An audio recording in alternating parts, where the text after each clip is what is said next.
স্বামী মুফতি তালহার বিরুদ্ধে সাবেক মডেল তিনি মামলা করেছেন এবং স্ত্রী বললেন যে আলেম নামের লেবাস করেন নাকি আমি ওর সাথে নত হব না। ওর সাথে নত হয় না, ওর সাথে নত কেন তুমি অন্যায় করেছো? আমি সবাই সামনে আজকে সাক্ষী দেব যে অন্যায় করেছো। আপনি হাজার সাক্ষী দেন, আমি সাক্ষী দিয়ে দেব যে তুমি অন্যায় কথায় কথায় গায়ে হাত তোলা কোন ধরনের ন্যায়? আমি দেখতে তুমি অন্যায় আবার করেছো। কিছু করবে একদম মেরে ফেলো। আমি দেখতে তুমি অন্যায় আবার করেছো। কিছু করবে একদম মেরে ফেলো। আমি দেখতে অন্যায় আবার করেছো। কিছু করবে একদম মেরে ফেলো। আমি দেখতে অবশ্যই থাকতে চাচ্ছি না তাহলে লোকজন শাশুড়ির গায়ে হাত তুলবে। আরো কিভাবে এটা সব ই করেন করেন। আমি তোর কথার গোলাম না। না আমি আমার আপনার যা সাথে মত থাকতে চাচ্ছি না, আমি আপনার সাথে থাকবো না তাহলে। চলে যাবে গাতি হোসেনে না যাবে। তালাক দিয়ে দেন। আমি তোর কথা চলি না, তোর কথা আমি চলি না। ধারী বিষয়টা আমরা প্রত্যেকেই দেখেছি। বাংলাদেশে একটা কমিউনিটি, আমি বলবো যে সোশ্যাল মাধ্যমে এটা খুব ব্যাপকভাবে এখন প্রচারণা চালানো হচ্ছে যে মাসনা সুলাসা রুবা, যে ভাই মাসনা করেন একাধিক বিবাহ করেন।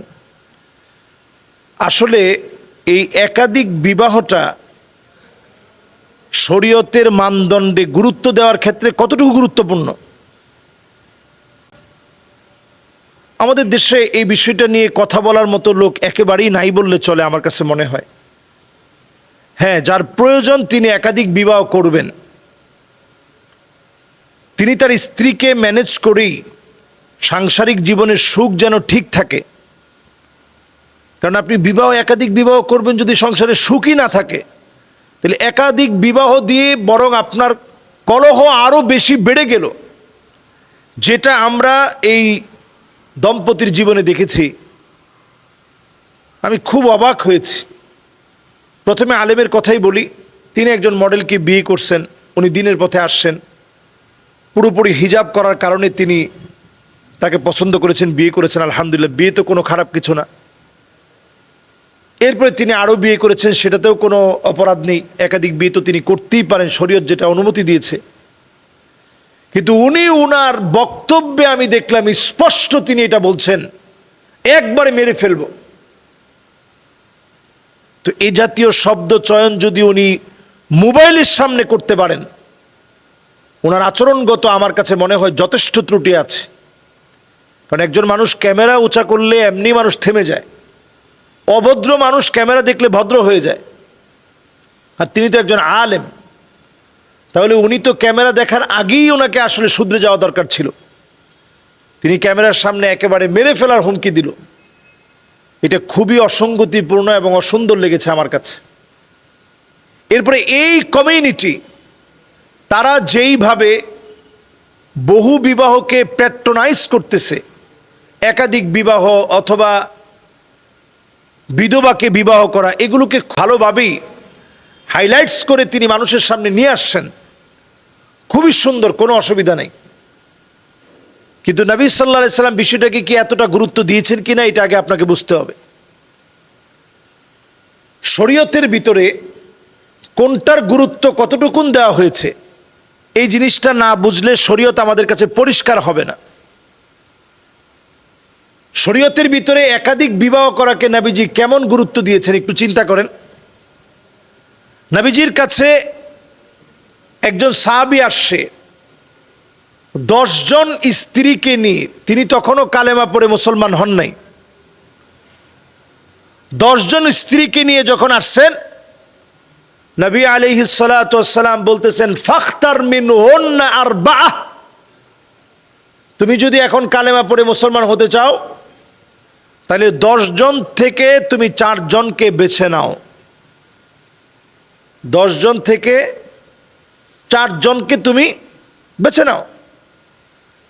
তাহলে ইসলাম গ্রহণ করার পরে আপনি 10 জন নারী গ্রহণ করতে পারবেন না। নারীদেরকে ভোগ বিলাসের পাত্র বানাতে পারবেন না। সর্বোচ্চ আপনি আপনার শারীরিক সক্ষমতার পরে সর্বোচ্চ আপনি 4 জন নারীকে আপনি বিবাহ করতে পারবেন, সর্বোচ্চ একসাথে। তাহলে ইসলাম এখানে একটা সীমানা নির্ধারণ করে দিল যে আপনি 4 জনের বেশি যৌন চাহিদাকে চরিতার্থ করার জন্যে একসাথে 4 জন নারীর বেশি আপনি বিবাহ করতে পারবেন না। হ্যাঁ, তাদের ছাড়াছাড়ি হয়ে গেলে ভিন্ন কথা, কিন্তু ইসলামের কোনো জায়গায় বিবাহকে শুধুমাত্র শাহাওয়াত বা যৌন চাহিদা চরিতার্থ করার মাধ্যম বলা হয়নি, বরং বিবাহকে আপনার জীবনের সাফল্য বলা হয়েছে। হাদিসের মধ্যে আসছে সাআদাতুদ দুনিয়া আরবাআহ, 4 জিনিস দুনিয়ার সবচেয়ে বড় সফলতা। 4টা জিনিস পাইছেন মানে পুরো দুনিয়া আপনি পাইছেন।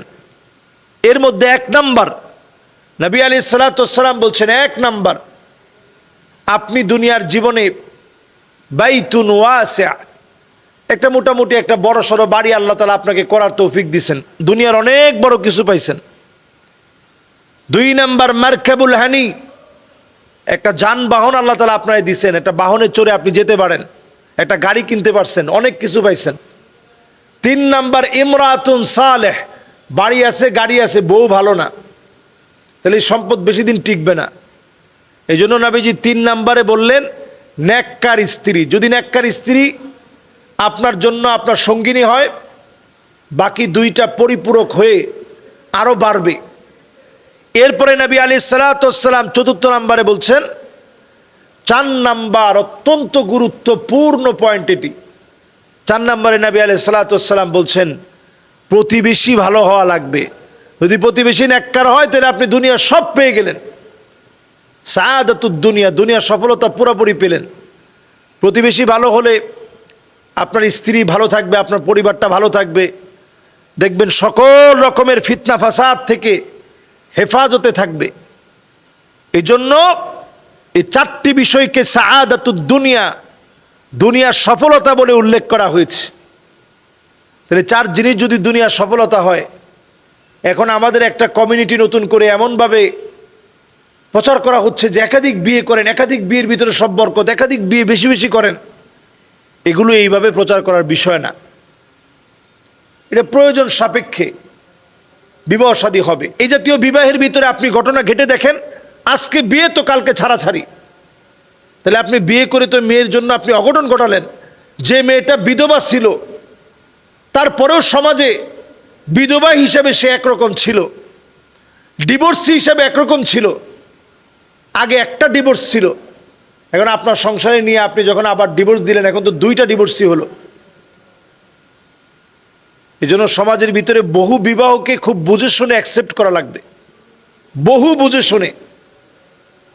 দেখেন, নারী অধিকার সংস্কার প্রতিবেদন, সমস্ত প্রতিবেদনের আগে এই প্রতিবেদন তৈরি করে অলরেডি দিয়ে দিস এনজিও গুলো কি পরিমাণ তৎপর। এবং সেইখানে একটা বিষয় লিখেছে যে বহু বিবাহকে নিষিদ্ধকরণ, এটা নিষেধ করতে হবে। এরকম মারাত্মক কোরআন বিধ্বংসী বিষয় তারা তুলে আনতে পেরেছে। আর এই ক্ষেত্রে তাদের জন্য শক্তিশালী একটা এভিডেন্স দাঁড় করায় দিচ্ছে, যারা একাধিক বিয়ে করে স্ত্রীকে মারধর করেন, গালিগালাজ করেন, সন্তানের খবর নেন না, স্ত্রীর টাকায় চলেন, এরকম নানাবিধ যখন ব্লেমগুলো দেওয়া হবে, যদি সত্যতা প্রমাণ হয় তাহলে বড় ধরনের ক্ষতি হবে। এখন আমি মাওলানা মুফতি তালহা সাহেব, উনিও লাইভ করেছেন, লাইভের মধ্যে বেশ কিছু অভিযোগের কথা বলেছেন। ওনার যে স্ত্রী হ্যাপি, তার নামে অভিযোগ যে তার আম্মার অনেকগুলো বিয়ে হয়েছে, সেও এমন চরিত্রের যে একবার বের হয়ে চলে যায়, পরে আর খোঁজ খবর নাই, 1 সপ্তাহ 2 সপ্তাহ পরে আসে, ঝগড়া বিবাদ হয়। আর হ্যাপির বক্তব্য হচ্ছে যে না, আমি একেবারে দিনের দিকে আসছি, এজন্য সবিজ অঙ্গন ছেড়ে যাওয়ার পরে আমাকে শেষ একটা ইন্টারভিউ দিতে বলা হয়েছিল যে কেন সবিজ অঙ্গন আপনি ছেড়ে গেলেন, ওই ইন্টারভিউ পর্যন্ত আমি আল্লাহর ভয়ে দিই নেই। এটা হচ্ছে তার বক্তব্য, আর স্বামীর বক্তব্য ভিন্ন রকম। এখন এর সঠিক বিষয় আল্লাহ তাআলা ভালো জানেন। তবে আমি পরামর্শ দিব, একাধিক বিবাহকে যারা প্যাট্রোনাইজ করতেছেন বাংলাদেশে, খুবই বুঝে শুনে, বিবাহ শুধুমাত্র যৌন সুশ্রুরি অথবা যৌন চাহিদা চরিতার্থ করার নাম না, বিবাহ অনেক বড় দায়িত্বের নাম। এই জায়গাটায় আসেন এবং বোঝার চেষ্টা করেন, এটা ইবাহা, ইসলাম এটাকে বৈধ রেখেছেন। আপনার স্ত্রীর পাশাপাশি এদের কাছে আপনি যেতে পারবেন, এটাকে বৈধ রাখছেন।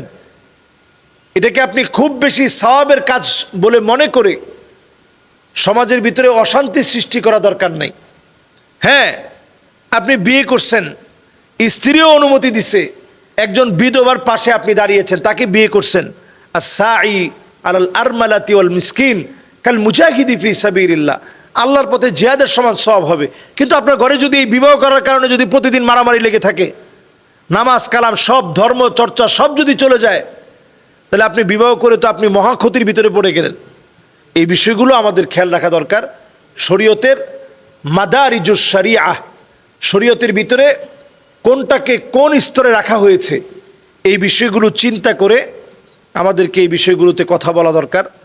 এই পরিবারের ক্ষেত্রে যা হয়েছে তদন্ত সাপেক্ষ বিষয়, তদন্তের সাপেক্ষে কে দোষী কে নির্দোষ সেটা প্রমাণিত হবে।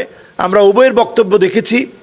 একবার মনে হয়েছে যে আসলে মেয়েটা দিনের পথে আসছে, তার উপরে কেমন যেন জুলুমি করা হচ্ছে, তার ছোট্ট বাচ্চাটাকে পর্যন্ত মেরে গালটা ফুলিয়ে ফেলা হয়েছে, এবং তিনি বলতেছিল যে একেবারে মেরে ফেলবো। এই জাতীয় কথাগুলো আলেমদের ক্ষেত্রে আমার কাছে খুবই অশোভনীয় মনে হয়েছে। আলেমদের মুখের ভাষা আরও নমনীয়, আরও সৌন্দর্যমণ্ডিত, আরও ভাষায় লালিত্য, সব কিছুর মধ্য দিয়ে আলেমদের ভাষা চয়ন করা দরকার। শব্দ চয়নে, ভাষার লালিত্যে আরও বেশি সুন্দর শব্দ চয়ন করা দরকার ছিল। আবার যখন আলেমের বক্তব্য শুনেছি, তখন মনে হয়েছে যে আসলে উনি এই পথে পা না বাড়ানোটাই ওনার জন্য ভালো ছিল। আল্লাহ তাআলা আমাদেরকে বোঝার তৌফিক